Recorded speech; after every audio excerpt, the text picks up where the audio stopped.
Hero ஸ்கூலுக்கு நடந்து போயிட்டு இருக்கப்ப திடீர்னு ஒரு பொண்ணு வந்து என்கிட்ட பேச மாட்டியா, என்ன ஃப்ரெண்டா கூட பார்க்க மாட்டியா அப்படிலாம் சொல்லி கெஞ்சிட்டு இருக்கா.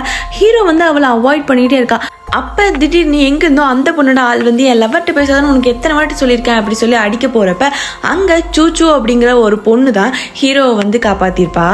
சூச்சுவுமே இனிமேல் அவனை ஏதாச்சும் பண்ற வேலை வச்சுக்கிட்டா உனக்கு அவ்வளவுதான் மரியாதை அப்படிலாம் சொல்லி அவனை வந்து மிரட்டி அங்கிருந்து அனுப்பிச்சிடறா.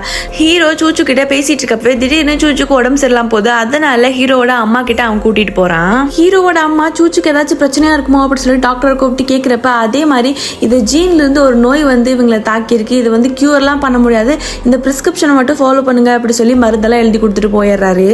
சூச்சுவுமே ரொம்ப ஃபீல் பண்றான், எனக்கு இது சரியாகாத ஆன்டி அப்படின்னு சொல்லிட்டு. இப்பதான் பிளாஷ்பேக்ல காட்டுறாங்க சூச்சுவை ஏன் ஹீரோட அம்மா இவ்வளவு நல்லா பாத்துக்கிட்டாங்க அப்படின்னா, ஹீரோவோட அம்மாக்கு பிறக்கிறப்பவே ட்வின்ஸ் பிறந்திருக்கும். அதுல சூச்சுவும் ஒரு பொண்ணா இருந்திருப்பா. இவ்வளவு நாள் அவ காணாம போயிருப்பா.